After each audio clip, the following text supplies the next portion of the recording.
Coucou, moi c'est Farah de Think with Farah. Je suis consultante en stratégie digitale et j'aide mes clients à penser leur business de façon holistique avec une approche analytique, stratégique et créative. Discutons ensemble des solutions concrètes pour optimiser votre business et le faire boomer. Je vous partage mes expériences, mes succès, mes échecs, mais surtout mes apprentissages pour que vous puissiez façonner l'entrepreneur qui est en vous et atteindre vos objectifs. Bienvenue dans un nouvel épisode de ton podcast Think with Farah.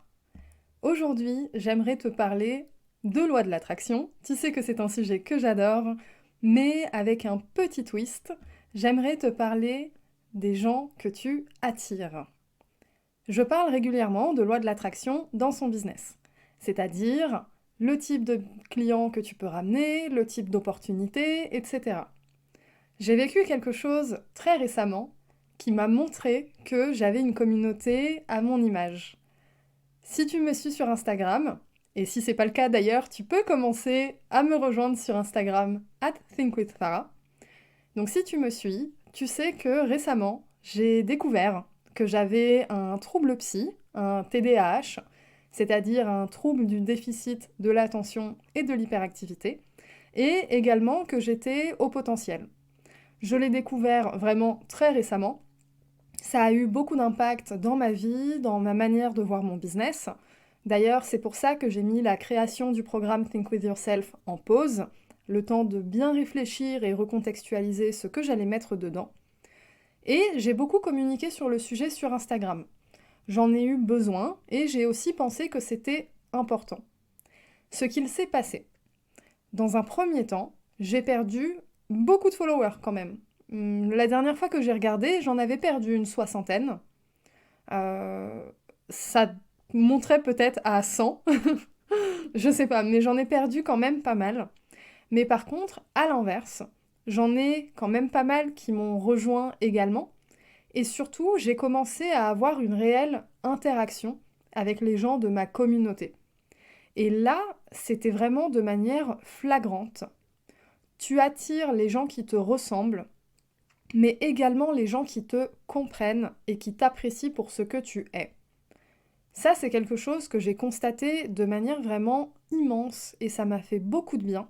Du coup, cet épisode, je te le dédie, je vous le dédie, toutes les personnes qui m'écoutent, toutes les personnes qui entendent les messages que j'ai à faire passer et toutes les personnes qui me soutiennent et m'apprécient pour ce que je fais, mais aussi un petit peu pour ce que je suis. Donc déjà, un grand merci.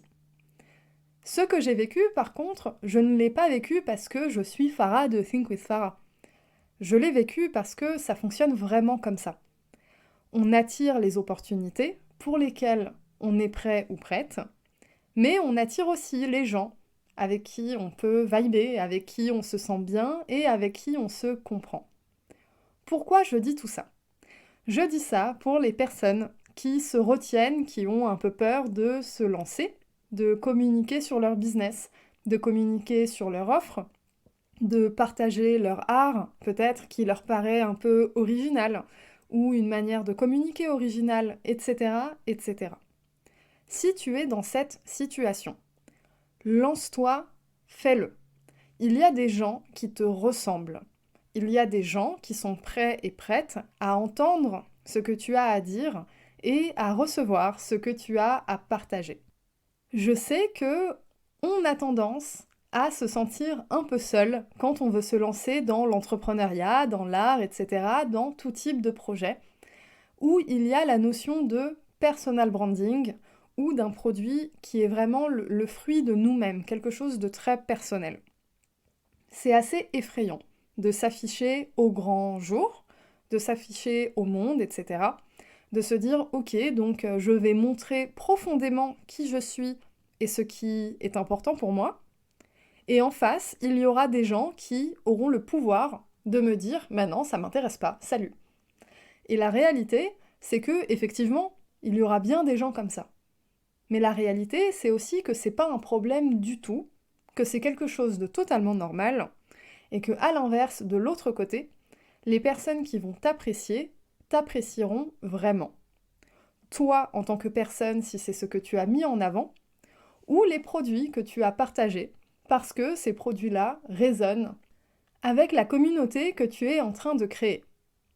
En fait, ici, l'idée, c'est de te dire que les personnes qui te ressemblent et qui sont capables de recevoir ce que tu as à donner au monde, d'elles-mêmes vont venir graviter autour de toi.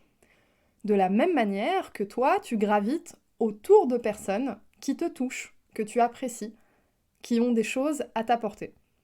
C'est quelque chose de normal, et il n'y a pas que la notion de loi de l'attraction dedans. Il y a aussi la notion d'affect, de psychologie, d'intérêt. On peut se rapprocher de quelqu'un parce qu'on a un intérêt à apprendre ce que la personne a à partager. Mais l'aspect loi de l'attraction, c'est qu'il n'y a pas de hasard dans tout ça. Il y a tout un tas de personnes qui proposent ce que tu as à proposer.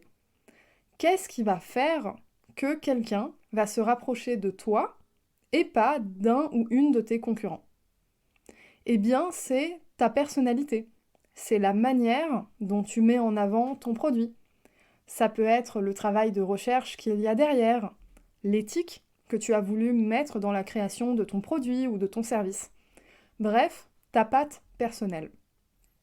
Et tu n'as pas besoin de te mettre profondément en avant pour obtenir cela. Ton business est le reflet de toi-même. Peu importe que tu te mettes en avant ou pas. Donc dans tous les cas, tu vas forcément attirer des personnes qui te ressemblent et des personnes qui sont capables de recevoir ce que tu as à donner. Et plus tu partages, plus tu auras de monde capable d'entendre cela. Moi, c'est quelque chose dont j'avais déjà conscience d'une certaine manière, mais que j'ai vraiment expérimenté pour la première fois à la suite de mon double diagnostic psychologique. J'avais vraiment pas conscience d'à quel point des gens pouvaient autant apprécier ce que j'avais à dire et même en avoir besoin. Parce que depuis que j'en ai parlé, j'ai reçu beaucoup de messages de personnes qui sont elles-mêmes soit au potentiel, soit TDAH, soit les deux. Et j'ai reçu vraiment beaucoup de messages comme ça. C'est pour ça que je parle aussi de loi de l'attraction. C'est-à-dire que, à une époque, moi je ne savais pas que j'avais ce double diagnostic-là. Et je ne savais pas non plus que ces personnes-là avaient ce ou ces diagnostics. Pourtant, aujourd'hui, maintenant que j'ai communiqué dessus, eh bien, je me rends compte que ces personnes-là ont gravité autour de moi depuis le début et que j'ai gravité autour d'elles depuis le début également. Donc en fait, il y a vraiment une notion de non-contrôle. Tu ne contrôles pas les personnes qui vont graviter autour de toi. Tu ne peux pas avoir connaissance de l'intégralité de ta communauté. Ce n'est pas possible. Mais le fait est que ta manière de communiquer, de produire, de transmettre tes compétences, ton art, etc., n'est que le reflet de toi-même. Et en face de toi, ne peut se situer que des personnes capables d'apprécier profondément cela, du moins dans ta communauté. Il y aura toujours des gens qui ne peuvent pas entendre ou recevoir ce que tu as à partager au monde, et c'est totalement normal. On ne peut pas plaire à tout le monde. Dans tous les cas, plaire à tout le monde, à la fin, c'est un peu ne plaire à personne et faire quelque chose de banal. Ok, tu fais quelque chose de banal, tu es dans la norme, dans la moyenne, effectivement, ça peut plaire au plus grand nombre. Mais est-ce que ça te ressemble vraiment ? Est-ce que tu n'es pas en train de vouloir plaire à la majorité parce que tu as peur que t'exprimer entièrement serait peut-être un peu trop original pour les gens en face de toi ? Si tu es dans cette situation, je suis là pour te rappeler qu'il existe vraiment des gens comme toi et des gens qui peuvent t'apprécier pour ce que tu es, même dans le business. Il n'est pas ici question d'amitié ou autre, hein. Il est vraiment question de relations professionnelles, de liens avec ta communauté et de construction de ton business. C'est possible et tu le mérites. Voilà, on arrive à la fin de cet épisode, assez court, mais qui, je l'espère, t'aura donné un gros shot de motivation et de confiance en toi. Tu attireras de toute façon les gens qui sont capables d'entendre ce que tu as à donner. Donc ne te retiens pas, sois toi-même, sois original, sois timide, introverti, extraverti, peu importe. L'essentiel c'est que tu sois toi-même. Il n'y a pas de recette au succès là-dedans. Sur ce, je t'invite à me rejoindre sur Instagram @thinkwithfarah pour encore plus de conseils toute la semaine, à rejoindre ma liste d'attente pour mon programme Think With Yourself, le lien est dans la bio, parce que la création est sur pause, mais quand il va se lancer, je vous prévois un truc vraiment, vraiment très puissant.